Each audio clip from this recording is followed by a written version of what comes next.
Hi மக்களே, அனைவருக்கும் வணக்கம். Good morning, happy new year மக்களே.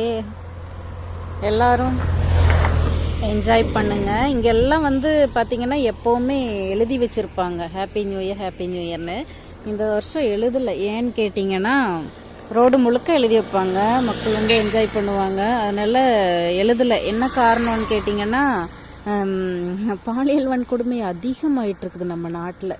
அது தமிழ்நாடு ரொம்பவே அதிக மக்களை சொல்லவே வேண்டாம். இருந்தாலும் எல்லாரும் விழிப்புணர்வோடு இருப்போம். யாரும் ஏமாறக்கூடாதுன்னு இந்த புத்தாண்டில் ஒரு நல்ல முடிவெடுங்க. யாரும் நம்ம முன்னாடி வந்தாலும் எதிர்த்து நிற்கலாம். கண்டிப்பாக எல்லாரும் கை கொடுத்து ஒன்றா கை கோர்த்து நிற்போம். எது வந்தாலும் சந்திக்க தயாராக இருக்கணும். லேடிஸ் கோழையாக இருக்கக்கூடாதுன்னு நான் சொல்லிக்கிறேன். மனசார எல்லாத்துட்டையுமே சொல்லிக்கிறேன். எல்லாரும் ஒரு பயந்த